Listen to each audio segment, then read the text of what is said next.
Hey dosto, welcome to my YouTube channel called Avdi Manufacturing. So today I have brought a lecture on a topic called ISO 13485, which is only for the medical devices quality management system. So दोस्तों मैंने already इस topic के ऊपर मैं lecture publish कर चुका हूँ, जिसका मैं लिंक अपने डिस्क्रिप्शन में प्रोवाइड कर दूंगा। वो lecture was mainly about 15 to 20 minute, जिसमें मैंने आपको ISO 13485 के ओवरव्यू के बारे में समझाया था। ISO होता क्या है, कितने टाइप्स के क्लॉजेस है इस स्टैंडर्ड में, उसके बारे में आपको एग्जांपल्स में समझाया था। बट मैं क्लॉज के अंदर डिटेलिंग में नहीं गया था, जिसके वजह से क्या हुआ है, मेरे कुछ subscriber they have requested me कि sir please bring the lecture and open the standard in front of us, I mean in front of the audience, and go against each clauses and go through word by word, और उस word को आप मुझे समझाइए। Because दोस्तों आपको तो पता ही है कि जो स्टैंडर्ड्स होते हैं ना, एक ओपन एंडेड वर्ड्स होते हैं, आपको तब तक नहीं समझाएंगे जब तक आप उस प्रोसेस में डीप डाइव नहीं करेंगे। सो आइए लेट्स स्टार्ट टुडेज लेक्चर। तो दोस्तों लेक्चर स्टार्ट करने से पहले मैं आपको ये बताना चाहता हूँ कि almost there are 8 clauses in the standard. So the first 3 clauses is not as important, but it mainly speaks about the scope, the normative references, and the terms and definitions. Whereas the remaining 5 clauses is most important for every one of us. So what are those 5 clauses? The clause number 4th is the quality management system. Clause 5th is the management responsibility. Clause 6 is the resource management. Clause 7 is the product realization. Clause 8 is the measurement, analysis and improvement. So दोस्तों मैंने आपको total 8 clauses के बारे में बता दिया कि 8 clauses में क्या क्या होते हैं। So लेक्चर शुरू करने से पहले मैं आपको कुछ बातों का सबसे मोस्ट इम्पॉर्टेंट बताने वाला हूँ। आपको उन बातों को अपने ध्यान में देना है जब भी मैं लेक्चर को सब्सिक्वेंट मूव करूँ। तो सबसे पहले आपको ये 4 वर्ड्स का इंपॉर्टेंस देना है, like this one, the one which I am highlighting, this 4 words.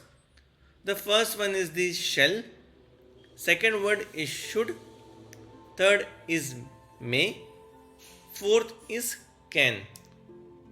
जब भी स्टैंडर्ड में अगर ये वर्ड यूज होता है किसी भी क्लॉज में, जब भी अगर शेल यूज करता है तो स्टैंडर्ड क्या बोलता है कि आपको ये फॉलो करना है तो करना है, जो भी इसमें रूल्स या जो भी गाइडलाइंस बताया हुआ है। जब अगर स्टैंडर्ड कोई वर्ड शुड यूज करेगा तो वो आपको रिकमेंड दे रहा है। तो अगर मैं अपने आप को रिप्रेजेंट करता हूँ, let's say I am from the manufacturer, तो it is giving me a recommendation whether I should follow और नॉट। जब भी मैं किसी वर्ड का मे का यूज करता हूँ तो वो क्या बोलता है कि आपको फॉलो करना है, but you need to take a permission from any authority और any hierarchy.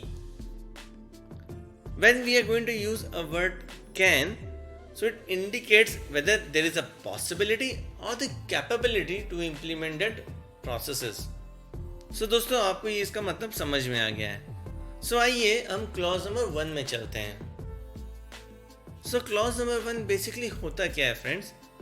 Clause 1 is a scope, मतलब ये जो स्टैंडर्ड है ये कहाँ कहाँ पे एप्लीकेबल है, इसकी इंपॉर्टेंस क्या है, किस चीज़ के लिए एप्लीकेबल है।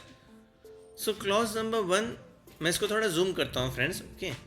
सो जब मैं क्लॉज 1 को जूम कर रहा हूँ, you can see, just 1 minute, give me 1 second. So clause number 1, तो स्कोप, तो ये जो स्टैंडर्ड है it tells you about a quality measurement system where any organisation needs to demonstrate its ability to provide a medical devices and related services that consistently meet customer and applicable regulatory requirements. So दोस्तों like words from this, like starting from the first line going till the third line, this 3 line is very important for you to make you understand in a simple languages.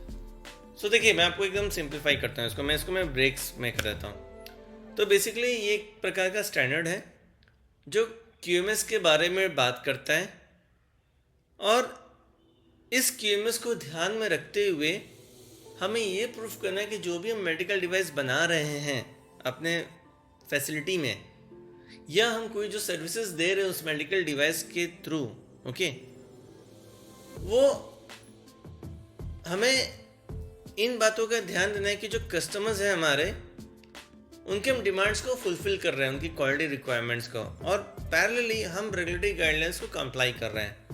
So in short, कोई भी manufacturer अगर कोई medical device बनाता है या उस पर services देता है, उसको अपने ऑर्गेनाइजेशन के अंदर वो प्रोसेसेस को right from start till the end उसको डॉक्यूमेंट करना है, which says as a QMS, right. So I hope this is very clear and very easy to understand.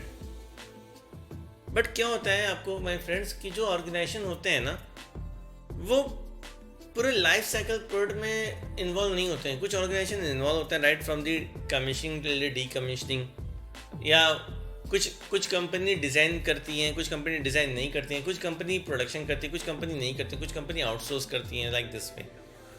सो ये सभी ऑर्गेनाइजेशन में एप्लीकेबल है जो एक या एक से ज़्यादा किसी भी लाइफ साइकिल स्टेजेस के मेडिकल डिवाइस में इन्वॉल्व है, like including design and development, production, storage, distribution, installation और servicing of a medical devices, right.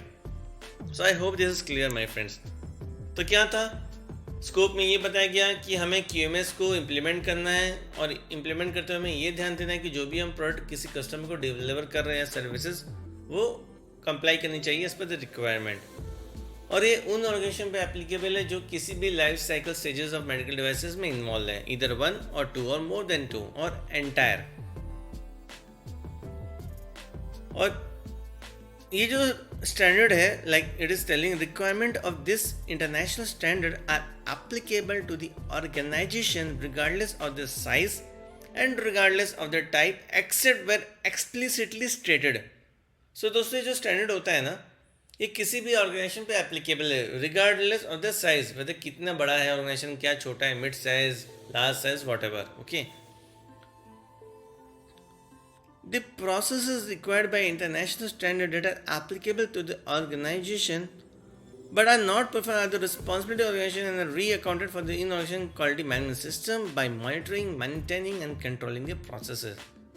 So दोस्तों, क्या होता है कि किसी ऑर्गेनाइजेशन को अगर प्रोसेसेस इंप्लीमेंट करना है बट वो एप्लीकेबल नहीं है, ओके फाइन, तो उस ऑर्गेनाइजेशन का रिस्पॉन्सिबिलिटी बनता है कि वो अपने QMS में अकाउंट करे उस चीज़ों को। I hope this is clear. So this was the scope. I am not going in the subsequent 2 panels, that is not important for you. So I hope you must have understand the clause number 1, which was the scope of the ISO 13485 in today's lecture. We will discuss the subsequent clauses in next lecture. Thank you, take care, bye bye, but please do not forget to subscribe my channel and share in your network. Thanks.